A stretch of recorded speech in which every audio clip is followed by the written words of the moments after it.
Khaisar Rahman programme खत्म show programme तोड़ दिया अस्सलाम वालेकुम नाजरीन, कैसे आप सब? उम्मीद है कि ठीक ठाक होंगे, फिटफाट होंगे। तो मैं लाया हूँ 10 मिनट चैलेंज आज खैसर रहमान के साथ। अभी मजा आएगा ना भिड़ो, क्योंकि ये बंदा मुझे चैलेंजेस देता है और जब भी ये मुझे बुला लेता है तो प्रोग्राम में आधे घंटे का टाइम होता है जिसमें मैं मुश्किल घर से यहाँ तक पहुँच जाता हूँ। अच्छा खैसर रहमान, ऐसा है कि मैं 10 मिनट चैलेंज यकीनन देखा भी होगा। 10 मिनट चैलेंज मैंने तो अभी आपका ये वाला व्लॉग नहीं देखा, लेकिन अगर हाथों के साथ चलना है तो मुश्किल हो जाएगा। कोई स्टंट बतानी है लोगों को। ऐसा है कि ये 10 मिनट चैलेंज होता है। 10 मिनट चैलेंज में मैं ब्लॉग स्टार्ट करता हूँ अचानक से, जिस तरह भी मैंने कर लिया है, और जिस बंदे के साथ वो ब्लॉग स्टार्ट होता है उसकी ये जिम्मेदारी होती है कि वो 10 मिनट तक इस ब्लॉग को जारी रखेगा। ये तो बात ही कोई नहीं। रेडियो के लिए तो ये बात ही कोई नहीं है। बाकी खाओ माँ कसम।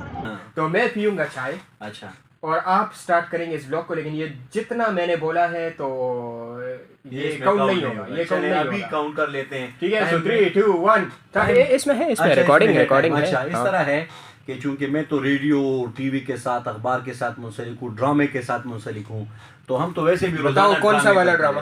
हाँ, ये ड्रामा तो मुल्क में चल रहा होता है। एक ड्रामा होता है जो अब देखें, ड्रामे जो हैं, हमारी जिंदगी का ड्रामा भी चल रहा है। हर एक इंसान आके दुनिया के स्टेज पे अपना किरदार निभा के चला जाता है, तो हम भी अपने किरदार को निभाएंगे।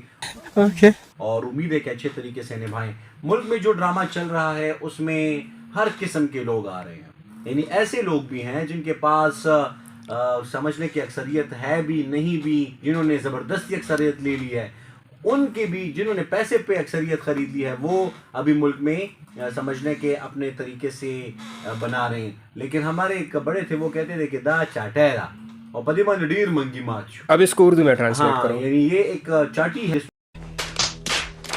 वो पानी के लिए समझ लीजिए वो मिट्टी से जो बनी हुई होती है। एक बहुत बड़ा मर्तबान होता है और उसके ऊपर एक मंगे पड़ा होता है, यानी वो भी मिट्टी का एक बर्तन ही होता है, लेकिन छोटा होता है उसका बड़ा, यानी उसका सर समझ लें। क्या छोटा बड़ा? हाँ, छोटी बड़ी तो बहुत चीजें हैं। समझ रहे हो? अभी मैं कल वो अपने उसमें पॉडकास्ट में बात कर रहा था, तो मैं वोट की बात कर रहा था। अच्छा, कि शिन बशिन के वाचे, अच्छा, स्पिन बस्पिन के वाचे। फिर मैंने कहा वोट की बात कर रहा हूँ। इसी तरह देखें, अचूल तो हर जगह पे है। हाँ। लेकिन इन्हीं अचोलों की वजह से ही फिर रिजल्ट निकलता है। ये बात। रिजल्ट तब निकलेगा जब आप कुछ अचोल करेंगे, कुछ अचोल मीन डालना। हाँ। तो देखें, अब दूसरी बात ये है कि मुल्क में जो ड्रामा चल रहा है उसमें कोई समझ लें कि बुरी बात नहीं है, और जिंदगी में ड्रामे में किरदारों का ऊंच नीच होना, यानी उनका समझ लें कि किसी किरदार का मनफी हो जाना, कुछ को किरदारें मस्बत किरदार निभा लेती हैं, तो ये ज़िंदगी का हिस्सा है। और अगर ये किरदारें पूरी तौर पर अपनी किरदारों को अच्छे तरीके से ना निभाएं तो फिर ये ड्रामा नहीं कहलाता। यानी हमारे जब हम ड्रामा लिखते हैं, तहरीर करते हैं, तो उस वक्त हम इस ड्रामे में जिस विलन को हमने लिखा हुआ होता है, अब जैसे मैं ये कुछ तहरीरें पढ़ रहा हूँ था अभी प्रोग्राम के बाद, यानी ये वो तहरीरें हैं जो ज़िंदगी सिखाती है आपको, यानी हदीस से लेकर वो तमाम हमारे फ़ुक़रा, वो तमाम हमारे बड़े लोग जो अच्छी अच्छी बातें कर चुके हैं, जो नसीहत आमोज़ गुफ्तगू कर चुके हैं, इनका एक किताब, इनको नेक अमल कहते हैं। और नेक अमल में वो तमाम तर नसीहतें हैं जो कि बड़ों ने की हैं। तो मेरे कहने का इसकी मतलब बहुत ज़रूरत है हाँ, आजकल के मुआशरे में। एग्जैक्टली। और इसी बुनियाद पे हम जब ये बातें सीख लेते हैं और मकासद जिंदगी के जो चीदा हैं, पढ़ के फिर मुझे भी दे दो, मैं भी ज़रा नेक अमल बन जाऊँ। इनको मैं पहले पढ़ के ना फिर ड्रामा लिखता हूँ। तो ड्रामे में जो मनफी किरदारें होती हैं ना, अगर वो मनफी किरदार अपना पूरे तरीके से, पूरी वसत और कोशिश के साथ वो ना निभाए, उसमें कोई दकीका फरोगजाश्त वो नहीं छोड़ेगा कि वो बिल्कुल मनफी हो, तो फिर ड्रामे का मजा नहीं आता। यानी विलन को लोग गालियां देंगे, बद्दुआएं देंगे, उसको बुरा कहेंगे, तभी उसने अपना किरदार, तभी ड्रामा बन जाता है। तभी ड्रामा भी बनता है। अच्छा, तो हमारी जो जिंदगी का ड्रामा या सियासत का ड्रामा चल रहा है, अगर उसमें कोई अपने किरदार को सही तरीके से निभा रहा है तो निभाने दें। लेकिन जो लोग अच्छे हैं, जो अच्छे किरदार के मालिक हैं, वो अपना अच्छा किरदार 100% अदा नहीं कर रहे। यानी अभी हमने प्रोग्राम में भी उसका तस्करा किया कि बहुत सारे लोग इदारों पे उंगली उठाते हैं, लेकिन अपने सियासतदानों पे जो उनके वोट से मुंतखब हुए होते हैं वो जो है बिक जाते हैं, उनकी हाँ, ज़मीन जो उसके बिक घर जाती आते है। हैं तो सीने पे हाथ रख के सीने पे उसको हाथ रख करते के हैं। यस कर देते हैं। हाँ। तो यस मत किया करें, मर जाएं। और मरते आप नहीं हैं, आप शहीद होते हैं। जब आप शहीद होंगे ना, यानी ये तो बहुत समझ ले कि एक्सट्रीम मैं कह रहा हूँ, तो जब आप इस एक्सट्रीम तक पहुंचते हैं तो आप अमर हो जाते हैं। यानी जिंदगी तब अमर होती है जब आप हक पे डट के खड़े हो जाते हैं। क्योंकि मैं आपको ये भी बता दूं, डॉक्टर इसरार अहमद साहब, अल्लाह ताला उनकी मग़फ़िरत फरमाए, अल्लाह ताला उनके दर्जात बुलंद फरमाए, उन्होंने ये कहा था, बल्कि उन्होंने बस सिर्फ इशारा किया था, ये तो कुरान ने कहा है कि वल अस्र इन्नल इंसान लफ़ी खुस्र इल्ला लज़ीना आमनू व अमिलुस सालिहाति व तवासौ बिल हक़्क़ि व तवासौ बिस सब्र। उन्होंने कहा कि कामिल मग़फ़िरत यही है कि जब आप मैदान हशर में आपको कह दिया जाता है कि आप जन्नत में जाओ, जब आप दोज़ख में गल सड़ जाएं उसके बाद जन्नत जाए, तो ये कोई कामिल मग़फ़िरत नहीं है। और कामिल मग़फ़िरत के लिए क्या चीज़ें ज़रूरी हैं कि ईमान अल्लाह पे ले आओ, अमल सालेह करो। मैं तो कहता हूँ इस अमल सालेह के पॉइंट में ही बातें ख़त्म हो जाती हैं। लेकिन अल्लाह ताला तो अल्लाह ताला है, वो उसकी फसाद और बलागत तक कोई नहीं पहुंच सकता। तो अल्लाह ताला ने फिर साथ में ये भी कहा है कि हक और सब्र के साथ भी खड़े रहो। हाँ। तो अब जब हमारे सियासतदान हक और सब्र के साथ खड़े होने की उनमें सही नहीं है, उनमें इस्तिताअत नहीं है, तो इस सीट को ना कबूल किया करें। तब आप जो है आराम से रहें। बेशक आप ये जो पेड़ा का चालू है ना, इसको काट के सरका इस पर डाल के इसको भेजा करें, आप अपने बच्चों के लिए कुछ कमा लिया करेंगे। लेकिन जब आप इतने बड़े सीट पे जाके बैठते हैं ना, तो फिर अपने अंदर कुर्बानी का जज्बा पैदा करें। अच्छा ये तो छोड़ें, ये तो मैंने एक्सट्रीम यानी बहुत बड़े दर्जे वाली बात कह दी। हमारे यहाँ तो मुसीबत ये है कि यही लोग, ये पपेट्स, ये जो हैं पहले इनकी गोद में बैठे हुए होते हैं, जिनके खिलाफ फिर आके ये तब बात करते हैं जब इनको दबा ले देते हैं। सारी चीजें जब इनके हाथ से चली जाती है उसके बाद फिर तब आके और फिर दोबारा अपने काले मुंह उठा के दोबारा भी उनके गोद में बैठ जाते हैं। यानी मैं कुछ खास मखसूस कुव्वतों की बात कर रहा हूँ। इदारों के ऊपर खुदारा मैं तमाम नौजवानों से कहूँगा, अर्ज करूँगा कि इदारों के पीछे बात मत किया करें। इसमें हमारी माएँ बहनें, हमारे भाई, हमारे वालिदैन इसमें भर्ती हुए हैं। तो लिहाजा अपने मुल्क को खुद तबाह मत करें। ये हमारा आंगन है, ये हमारा घर है। अपने घर की दीवारों को कोई नुकसान पहुंचाता है, अपने घर के बड़ों को कोई बुरा भला कहता है, अगर बीच में कोई कुव्वत है, कोई ऐसी नीयत है, कोई ऐसी सोच है, तो उनका खात्मा करें। और वो भी स्ट्रेटेजिक तरीके से। जब आप अपने आप को इंसान समझते हैं, अशरफुल मखलूकात समझते हैं, तो आपके पास स्ट्रेटेजी होनी चाहिए। अगर नहीं है तो आप जानवर हैं। जानवर भी अपने बड़े को, यानी अपने आप देख लेना, उनमें कोई रिश्तों की वो नहीं होती, कोई सेंस नहीं होती। हाँ, सेंस नहीं होती। वो एक दूसरे को टक्कर मार लेते, तो बस हम भी टक्कर मारेंगे। तो अब में फिर अशरफुल मखलूकात वाली सिफत कौन सी? सिंपल बात है। 10 मिनट पूरे हो गए होंगे। नहीं, 10 मिनट पूरे नहीं हुए हैं। अच्छा, ऐसा है कि अभी रहते हैं 4 मिनट, क्योंकि अगर मेरे वाले माइनस कर दी जाए तो 4 मिनट रहते हैं। ठीक है, लगे रहे। ये 10 मिनट जो है ये इसके लिए काफी कम है, यानी हमारे लिए काफी कम इसलिए है क्योंकि हम लोग जब इन माइक्स के साथ बैठ जाते हैं ना, हाँ। तो हम बोलते रहते हैं। और अभी भी इसके सामने माइक है तो इसको लग रहा है शायद ये रेडियो का प्रोग्राम कर रहा है। ठीक है, Exactly. अभी जो 4 मिनट रह गए हैं, ठीक है, वो 4 मिनट आपके लिए चैलेंज है।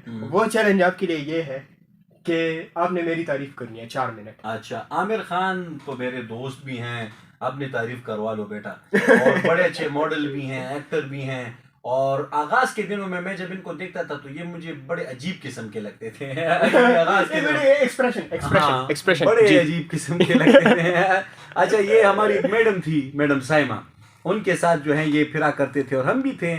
और बहुत सारी ख़वातीन ऐसी थी जो हमारी मतलब कॉलीग्स भी थी, बड़ी भी थी, कुछ छोटी भी थी। मतलब वो हमारी हम छोटी भी थी, मोटी भी थी। हाँ, मोटी भी थी। एहे रहा नहीं जाता, तड़प ही ऐसी है ना। तो उस वक्त ये उनके बड़े चहीते हुआ करते थे। और एक दफा तो वो मेरे साथ इस बात पे चिढ़ गई थी कि ये होस्टिंग करेंगे और आप नहीं करेंगे, कुछ इस तरह बात हुई। तो फिर आहिस्ता आहिस्ता हमारी दोस्ती इतनी बढ़ गई कि हम दूसरे को और हमारी दोस्ती उसी प्रोग्राम में बढ़ी थी जब इन्होंने कहा था, वो कह रही थी कि ये होस्टिंग करेंगे। मैं प्रोग्राम वो पूरा ईद का जो सिस्टम था यहाँ पे, उसमें तो फिर मैंने क्या कह दिया था? अच्छा, फिर हम लोगों ने ऐसा किया था कि आधी होस्टिंग जो है वो खैसर रहमान ने की थी, आधी होस्टिंग मैंने की थी, और उससे आई थिंक कि हमारी बनी थी, दोस्ती बन गई थी। और मैं तो हमेशा अल्हम्दुलिल्लाह पॉजिटिव रहता हूँ। तो 2012 की बात है, 2012। और फिर आपने माशाल्लाह अपनी तमाम तर सलाहियतें एक्टिंग में भी इस्तेमाल की, आपने व्लॉगिंग में भी इस्तेमाल किया, आपने एकेडमिकली, चूँकि मैं तो कमज़ोर था, आप बड़े अच्छे थे, तो आपने यूनिवर्सिटी में लेक्चरशिप भी इख्तियार की। और आमिर खान जो हैं अब फिल के स्कॉलर भी हैं और जर्नलिज्म के शोबे में अपनी तमाम तर सिफ़ात को, अपनी तमाम तर सलाहियतों को इस्तेमाल कर रहे हैं। और इस वक्त जब ये अपना काम और सरअंजाम देते हैं तो पूरी डिवोशन के साथ, मेहनत के साथ, अज़्म के साथ, लगन के साथ करते रहते हैं। तो best of luck for your bright future, और उम्मीद है कि इसी तरह से आप अपने काम को जारी रखेंगे, लोगों को मुस्तफ़ीद करते रहेंगे। और लेकिन मैं आपको एक बात बता दूं, मैं बहुत सारे दोस्तों को ये कहता रहता हूँ कि खुदारा इदारों के पीछे बात मत किया करें, और जो जो चीज़ें आपके सामने हकीकत आए ना, तो कुछ मसलहत की बुनियाद पर उन चीज़ों की जड़ों को देखा किया करें। ऐसा ना हो कि आप अपने आप को ही उस वजह से नुकसान पहुंचा देंगे। यानी लिबरल लोग अमूमी तौर पे जो मज़हब पसंद लोग होते हैं उनको बुरा भला कहते हैं। तो मैं कहता हूँ कि फिर तो आप लिबरल हुए ही नहीं। लिबरल तो मैं उसको कहता हूँ कि जिसका सीना इतना बड़ा हो कि वो हर एक के लिए पूरी पूरी जगह छोड़े। यानी बेशक आप किसी की वायलेंस को कबूल मत करें, उनको वायलेंस की इजाज़त मत दें, तशद्दुद की, लेकिन आप भी उन पर तशद्दुद मत करें। तभी आपकी शख्सियत निखरेगी, तभी आपको हम लिबरल कह सकेंगे। वरना आप तो उनसे ज़्यादा तंग नज़र हुए, और वो तो तंग नज़र लोग है भी नहीं, क्योंकि जितने भी मैं मजहबी लोगों के साथ बैठा हूँ उन्होंने हमेशा हर एक बंदे को कबूल किया है उसके बुरे अमल के साथ, और ये भी किया हुआ है कि उन्होंने हमेशा बुरे अमल को बुरा भला कहा है, उस इंसान को सीने के साथ लगाया है। और इसकी सबसे बड़ी मिसाल तबलीगी जमात है। अब बहुत सारे लोग जो बुरी हालत में तबलीगी जमात में इंटर हो जाते हैं, तो उनके इनफरादी अमल को पूरी जमात के साथ मत जोड़ा करें। उनकी अपना एक किरदार है, अपना अमल है, और इज्तिमाइयत की जो सोच है वो तो इकबाल ने काफ़ी दफ़ा, मैं अशार रिपीट भी करता हूँ कि अफराद के हाथों में है अक़वाम की तकदीर, हर फर्द है मिल्लत के मुक़द्दर का सितारा, और फर्द कायम रब्त मिल्लत से है तन्हा कुछ नहीं, मौज है साहिल में बैरून दरिया कुछ नहीं। 30 सेकंड आपने मेरी तारीफ करनी है, 30 सेकंड में आपने रास्ता बदल दिया है। अच्छा, 30 सेकंड में आमिर खान जो है वो बड़े स्लिम स्मार्ट हैं, अपने डाइट का बहुत ख्याल रखते हैं, खूबसूरत आंखें हैं, और समझ लें कि लोगों का बड़ा फेवरेट है।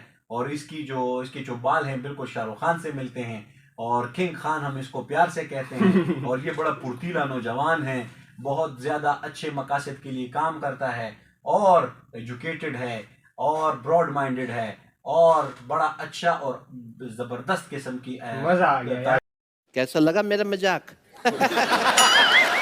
क्या करना है, पूरा पूरा बड़ा मजा आ गया है, बड़ा मजा आ गया है। अच्छा 10 मिनट आराम से पूरे कर लिया है, कंग्रेचुलेशन। थैंक यू मेरी तरफ से आपको मिलता है, ठीक है, आपको मैं गिफ्ट ला के दूंगा जिसका मैंने आपको कहा हुआ है, ठीक है, तो वो गिफ्ट आपको मिलेगा। और जनाब आप लोगों ने क्या करना है कि हमारे चैनल को सब्सक्राइब करना है, और लाइक करना है, कमेंट करना है, और अगर किसी ने 10 मिनट चैलेंज करना है तो आ जाए मैदान में। तब तक के लिए अल्लाह हाफिज़।